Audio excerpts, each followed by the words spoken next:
Genetic engineering, विज्ञान की क्रांति या नैतिक संकट। शुरुआत एक उदाहरण से। कल्पना कीजिए कि एक व्यक्ति अपने पालतू कुत्ते को बहुत प्यार करता है, लेकिन उसकी मृत्यु हो जाती है। वह वैज्ञानिकों की मदद से ठीक उसी कुत्ते का क्लोन तैयार करवाता है, जो दिखने और व्यवहार में लगभग वैसा ही होता है। क्या ये विज्ञान की जीत है या प्रकृति के नियमों से छेड़छाड़? अब इस विचार को और आगे बढ़ाएं। क्या होगा अगर इंसानों को भी क्लोन किया जाए? क्या हम भविष्य में किसी महान वैज्ञानिक, खिलाड़ी या नेता का क्लोन बना सकते हैं? क्या ये नैतिक रूप से सही होगा? आज इस वीडियो में हम बात करेंगे क्लोनिंग और जेनेटिक इंजीनियरिंग के बारे में। क्लोनिंग क्या होती है और ये कैसे काम करती है? जेनेटिक इंजीनियरिंग क्या है और इसका भविष्य क्या है? ये विज्ञान हमें क्या फायदे दे सकता है? और इससे जुड़े नैतिक और सामाजिक विवाद क्या हैं? क्लोनिंग क्या है और ये कैसे काम करती है? का मतलब है किसी जीव के बिल्कुल समान जेनेटिक कॉपी को बनाना। यह प्रक्रिया प्राकृतिक भी हो सकती है, जैसे कि एक ही अंडे से जन्मे जुड़वां बच्चे, और कृत्रिम भी हो सकती है, जिसे वैज्ञानिक तकनीकों से किया जाता है। प्रकार: रिप्रोडक्टिव क्लोनिंग, पूरे जीव का क्लोन बनाया जाता है, जैसे कि डॉली भेड़, 1996 में पहला सफल स्तनधारी क्लोन। इंसान के अंगों और ऊतकों टिश्यूज को बनाने के लिए की जाती है, जिससे इलाज में मदद मिलती है। कैसे काम करती है क्लोनिंग? किसी जीव के डीएनए को निकालकर एक अंडाणु एग सेल में डाला जाता है। डू इसे लैब में विकसित किया जाता है और भ्रूण के बाद एक सरोगेट मदर के गर्भ में प्रत्यारोपित कर दिया जाता है। कुछ महीनों बाद क्लोन जन्म लेता है, जो पूरी तरह से पहले जीव के समान होता है। जेनेटिक इंजीनियरिंग क्या है?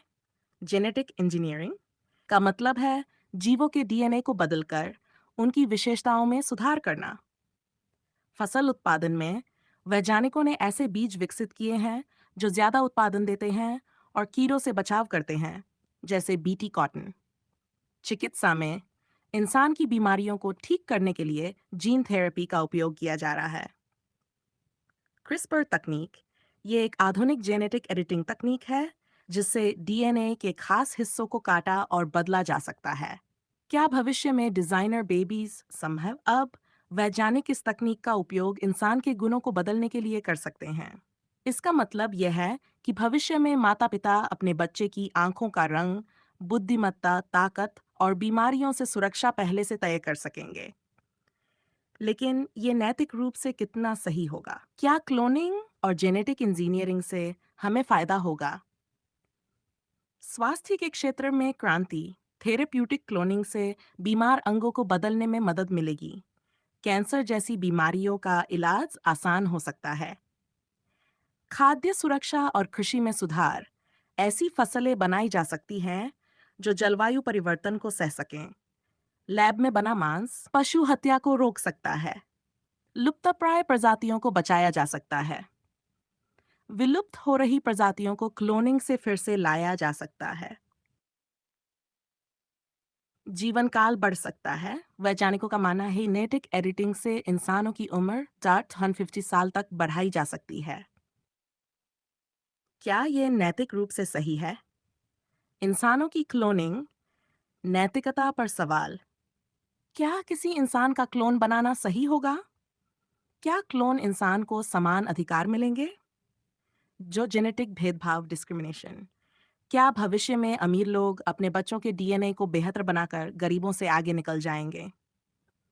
प्राकृतिक संतुलन का बिगड़ना, अगर क्लोनिंग और जेनेटिक एडिटिंग बिना रोक टोक के होने लगी, तो प्रकृति पर इसका क्या असर होगा?